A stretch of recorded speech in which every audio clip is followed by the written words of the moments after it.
Shalom bien-aimés, je vous salue tous dans le nom puissant de notre Seigneur Jésus-Christ et j'ose croire que vous allez bien. La prière profonde de mon cœur est que Dieu vous accorde tout ce que vous attendez ou cherchez depuis des jours, des semaines, des mois ou même des années par le nom puissant de notre Seigneur Jésus-Christ. Amen. Je bénis l'Éternel pour cette grâce qui nous fait encore une fois de plus de venir au-devant de vous au travers de cette plateforme pour proclamer sa parole. Alors sans plus tarder, je veux demander au Saint-Esprit d'être au milieu de nous, car la Bible dit que là où il y a 2 ou 3 qui sont réunis en son nom, il est au milieu d'eux. Nous sommes plus de 2 ou 3, raison pour laquelle j'invoque la manifestation du Saint-Esprit. Rien de tout ce que je dirai ne doit venir de moi, mais que l'Esprit de l'Éternel me dise quoi dire et comment le dire. Je prie aussi que toute personne qui écoute ma voix, que le Saint-Esprit puisse te toucher, afin que nous puissions tous comprendre ce que l'Éternel aimerait nous dire en ces jours précis, par le nom puissant de notre Seigneur Jésus-Christ. Amen.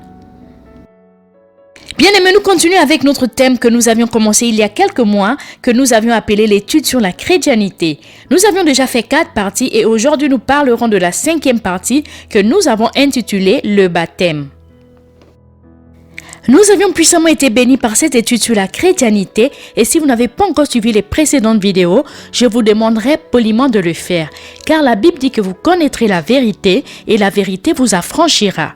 Ensuite, vous pourrez revenir sur cette partie 5 afin de mieux comprendre cette étude sur la chrétienté qui est très importante pour tout disciple de Jésus-Christ. Et si vous avez déjà suivi toutes les parties précédentes, que Dieu vous bénisse abondamment, alors nous allons directement commencer avec notre sujet. Amen. La Bible nous dit dans le livre de Jean, chapitre 3, versets des 1 à 9, il y eut un homme d'entre les pharisiens nommé Nicodème, un chef de Juifs, qui vint auprès de Jésus de nuit et lui dit : Rabbi, nous savons que tu es un docteur venu de Dieu, car personne ne peut faire les miracles que tu fais si Dieu n'est avec lui. Jésus lui répondit : en vérité, je te le dis, si un homme ne naît de nouveau, il ne peut voir le royaume de Dieu. Nicodème lui dit : comment un homme peut-il naître quand il est vieux? Peut-il entrer dans le sein de sa mère et naître? Jésus lui répondit : en vérité, je te le dis, si un homme ne naît d'eau et d'esprit, il ne peut entrer dans le royaume de Dieu. Ce qui est né de la chair est chair, et ce qui est né de l'esprit est esprit. Le verset 7 nous dit : ne t'étonne pas que je t'ai dit qu'il faut que vous naissiez de nouveau. Le vent souffle où il veut et tu entends le bruit, mais tu ne sais d'où il vient ni où il va. Il en est ainsi de tout homme qui est né de l'esprit.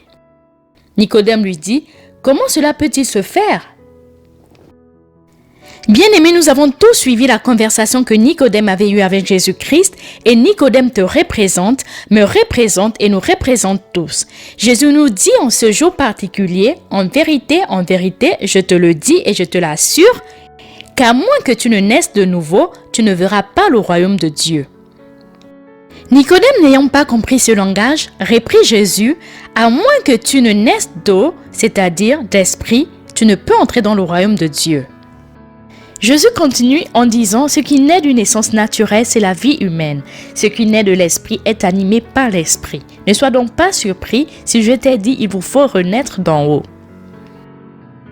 Bien aimé, nous parlons du commandement ou de la condition que Jésus-Christ a donnée à toi et à moi, qui est la clé pour entrer dans le royaume de Dieu. Nous devons naître d'en haut. Mais c'est quoi ce langage? Nous allons comprendre ensemble. Nous sommes dans le livre de 1 Corinthiens chapitre 15 versets de 1 à 4, la Bible dit : je vous rappelle frères, l'évangile que je vous ai annoncé, que vous avez reçu, dans lequel vous avez persévéré et par lequel vous êtes sauvés, si vous le retenez tel que je vous l'ai annoncé, autrement vous auriez cru en vain.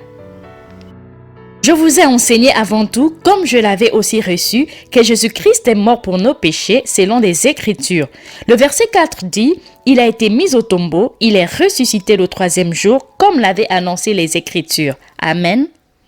Voici l'apôtre Paul nous montre la procédure de comment naître de nouveau. Jésus-Christ était mort littéralement, il avait été mis au tombeau, c'est-à-dire enterré, et ensuite il est ressuscité le 3e jour. Bien-aimé, Jésus-Christ nous a donné l'exemple à suivre, car ce qu'il a accompli littéralement, toi et moi nous sommes appelés aussi à l'accomplir, mais spirituellement.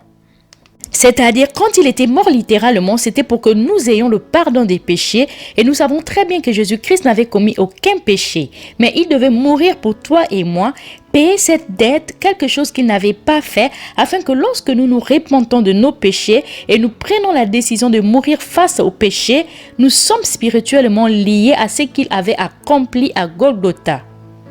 Raison pour laquelle l'apôtre Paul dit dans le livre de Galates au chapitre 5 verset 24, « Ceux qui sont à Jésus-Christ ont crucifié la chair avec ses passions et ses désirs. » Amen.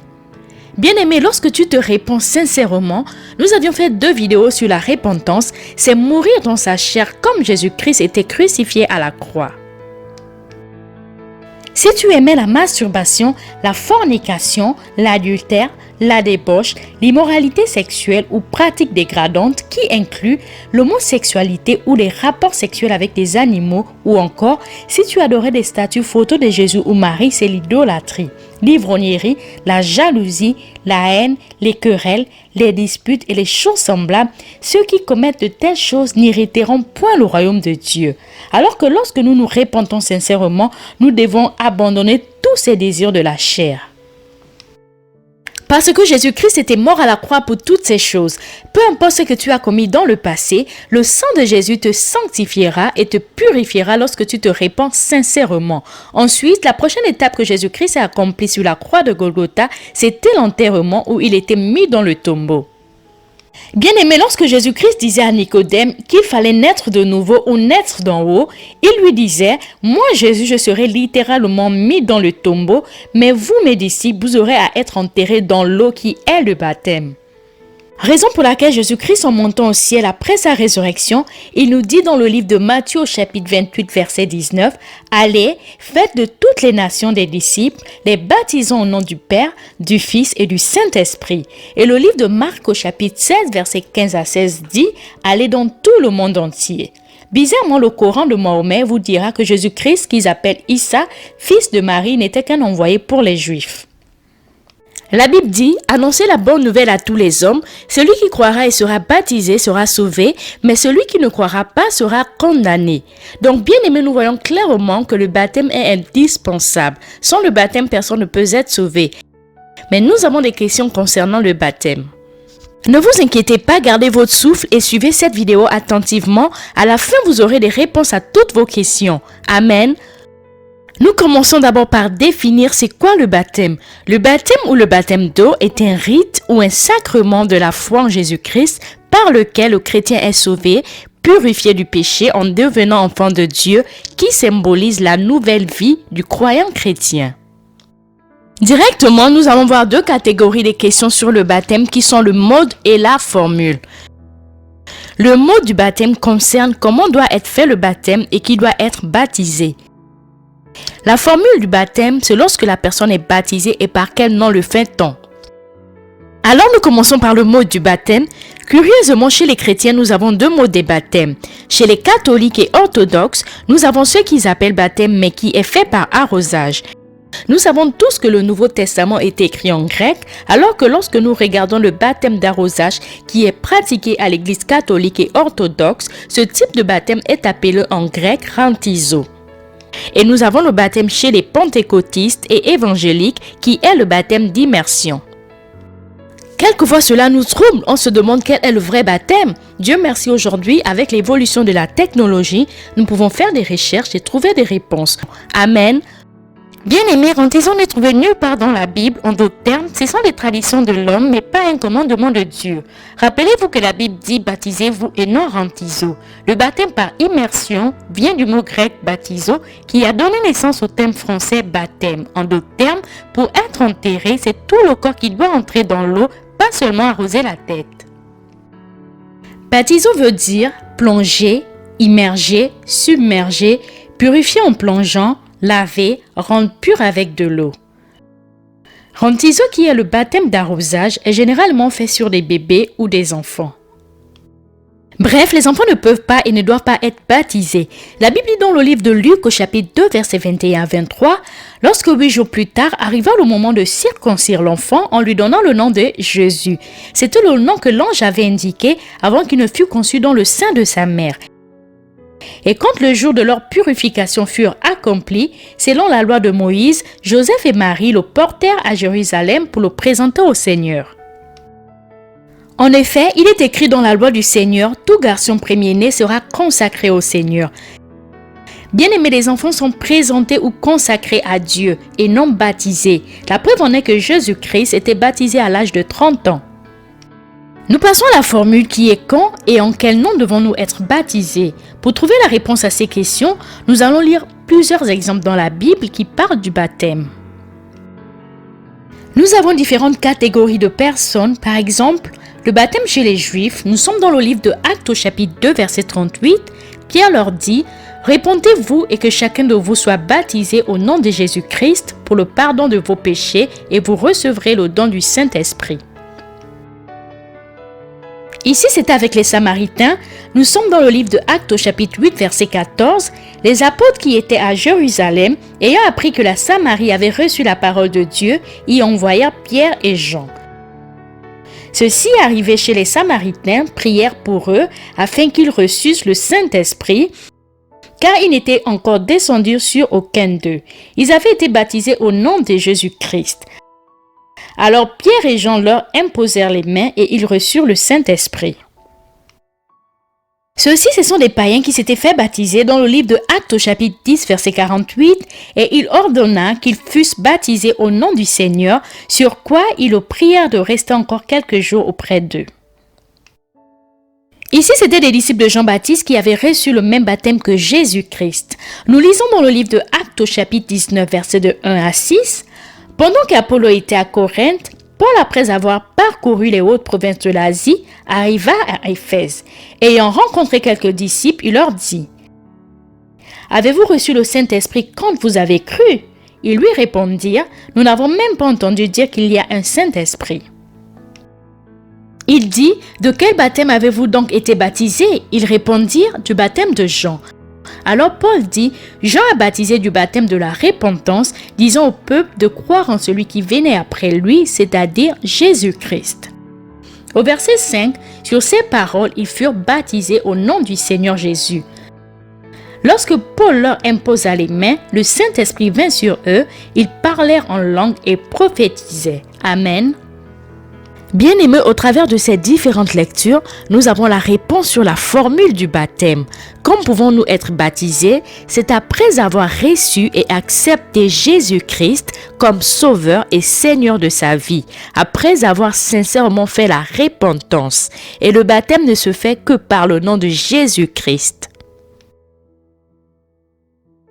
Vous me direz, mais attends, n'est-ce pas que le livre de Matthieu au chapitre 28, verset 19 dit « Baptisez-les au nom du Père, du Fils et du Saint-Esprit ». Bien-aimés, regardez attentivement. Lorsque Jésus parlait, il n'avait pas dit au nom au pluriel, mais le nom dont Jésus fait allusion, c'est au singulier. Ces trois titres qui sont Père, Fils et Esprit n'ont aucune autorité. Il n'y a qu'un seul nom et c'est le nom de Jésus-Christ qui est les trois à la fois. Il a le titre du Père, Fils et Esprit. Bien aimé, nous ne parlons pas de la Trinité aujourd'hui, mais j'ouvre rapidement une parenthèse pour dire que la Trinité est le mystère d'un seul et unique Dieu en trois personnes. Par exemple, dans Matthieu 3, versets 16 à 17, nous allons lire « Dès que Jésus eut été baptisé, il sortit de l'eau. Et voici les cieux s'ouvrir et il vit l'Esprit de Dieu descendre comme une colombe et venir sur lui. Et voici une voix fit entendre des cieux ces paroles. Celui-ci est mon Fils bien-aimé en qui j'ai mis toute mon affection. » Actes chapitre 1 verset 7 à 8 dit « Il, c'est-à-dire Jésus leur répondit, « Ce n'est pas à vous de connaître les temps ou les moments que le Père a fixés dans sa propre autorité. Mais vous recevrez une puissance, le Saint-Esprit, survenant sur vous, et vous serez mes témoins à Jérusalem, dans toute la Judée, dans la Samarie et aux extrémités de la terre. » Nous voyons la Trinité dans une même phrase. Jean au chapitre 14, verset 23 dit « Jésus lui répondit, « Si quelqu'un m'aime, il gardera ma parole et mon Père l'aimera. Nous viendrons à lui et nous ferons notre demeure chez lui. » C'est-à-dire, si tu aimes Jésus et gardes sa parole, son Père t'aimera aussi. Jésus et son Père viendront à toi et feront leur demeure chez toi.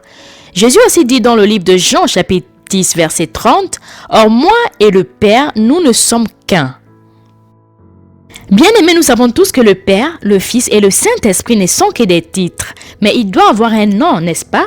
N'est-ce pas qu'un homme, tu es fils de ton Père, tu es aussi en même temps Père de ton enfant et tu es un esprit qui vit dans un corps. Tu es la même personne, mais ayant le titre du Fils devant ton Père, tu as le titre du Père devant ton Fils et tu es une âme et esprit qui vit dans ton corps. Raison pour laquelle la Bible dit dans le livre de Actes au chapitre 4 verset 12, c'est en lui seul que se trouve le salut. Dans le monde entier, Dieu n'a jamais donné un nom à un autre homme par lequel nous devons être sauvés. Ce n'est pas au nom du Père que les démons fuient, ce n'est non plus au nom du Fils que les principautés fléchissent ou encore moins au nom du Saint-Esprit que les esprits impurs sortent de nos vies. Philippiens chapitre 2 à partir du verset 9 dit « C'est pourquoi aussi Dieu l'a souverainement élevé et lui a donné le nom qui est au-dessus de tout nom, afin qu'au nom de Jésus, tout genou fléchisse dans les cieux, sur la terre et sous la terre. » Le verset 11 dit « Et que toute langue confesse que Jésus-Christ est Seigneur à la gloire de Dieu le Père. » Bref, le nom du Père, du Fils et du Saint-Esprit, c'est Jésus-Christ. Voici des illustrations des différents baptêmes. Actes au chapitre 2 verset 41. Ceux qui acceptèrent les paroles de Pierre se firent baptiser et ce jour-là environ 3000 personnes furent ajoutées au nombre des croyants. Actes au chapitre 9 verset 18. Au même instant, c'est fit comme si des écailles tombaient des yeux de Saul et il vit de nouveau. Alors il se leva et fut baptisé. Actes au chapitre 10, verset 48, et il donna l'ordre de les baptiser au nom de Jésus-Christ. Ensuite, ils les prièrent de rester encore quelques jours avec eux. Bien-aimé, c'est très important que tu te fasses baptiser au nom de Jésus car ton salut en dépend. Jean chapitre 3, verset 5 dit « Vraiment, je te l'assure, reprit Jésus, à moins de naître d'eau, c'est-à-dire d'esprit, personne ne peut voir le ciel. » Actes au chapitre 22, verset 16. Et maintenant, pourquoi tarder? Lève-toi, fais-toi baptiser et sois lavé de tes péchés en te confiant dans le Seigneur. Actes au chapitre 16, verset 33. À l'heure même, en pleine nuit, le gardien les prit avec lui et lava leurs blessures. Il fut baptisé aussitôt après, lui et tous les siens. Galates au chapitre 3, verset 27. Car vous tous qui avez été baptisés pour le Christ, vous vous êtes revêtus du Christ. Alors pour conclure, je vais rapidement récapituler en disant autrement tout ce que j'avais déjà dit, mais d'une façon simple à retenir. Donc je répondrai à quelques questions clés.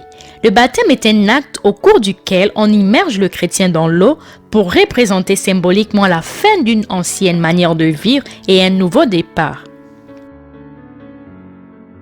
Qui doit être baptisé? C'est une personne qui s'est engagée pour la vie à suivre Jésus-Christ. Une personne qui obéit à la parole de Dieu et vit une vie nouvelle. Cette catégorie de personnes n'inclut pas des bébés ou des enfants. Que symbolise le baptême? Le baptême représente symboliquement l'enterrement de l'ancien nous. Est-il obligatoire de se faire baptiser? Bien-aimé, se faire baptiser n'est pas une option, mais c'est un commandement. Nous devons donc obligatoirement passer par les eaux du baptême. Beaucoup de ceux qui disent que ce n'est pas une obligation prennent pour exemple le voleur à la croix. Ce dernier avait accepté Jésus comme Seigneur et Sauveur à la croix et c'était absolument impossible pour lui de se faire baptiser en ce temps-là, vu la condition dans laquelle il se trouvait. Et une autre raison qui avait fait que le voleur à la croix ne se fasse pas baptiser au nom de Jésus-Christ, c'est parce que le plan du salut n'était pas encore accompli.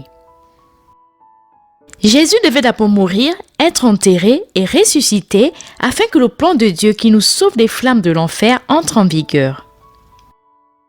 Désormais, quand tu te répands sincèrement, c'est mourir avec Jésus. Quand tu es baptisé au nom de Jésus-Christ, tu es spirituellement enterré et tu ressuscites quand tu es rempli du Saint-Esprit. Mais nous savons tous que ce voleur aurait accepté de se faire baptiser s'il avait eu l'opportunité, mais cette possibilité ne lui était pas offerte. Contrairement à ce voleur, toi et moi n'avons aucune excuse de ne pas passer par les eaux du baptême. Alors faisons-le afin d'officialiser notre engagement envers Dieu. Et après le baptême donnait pas une finalité, mais le début d'une vie nouvelle dirigée par le Saint-Esprit. Après avoir été baptisé, il vous faudra mener une vie différente de celle que vous aviez dans le passé, marcher dans la sanctification, chercher à entretenir une relation solide avec Dieu et suivre le modèle par excellence qui est Jésus-Christ. En dépit des épreuves qui viendront dans ta vie, bien-aimé, persévère, passe du temps dans la prière, passe du temps dans la présence de Dieu, lis régulièrement la Bible. Que Dieu te bénisse.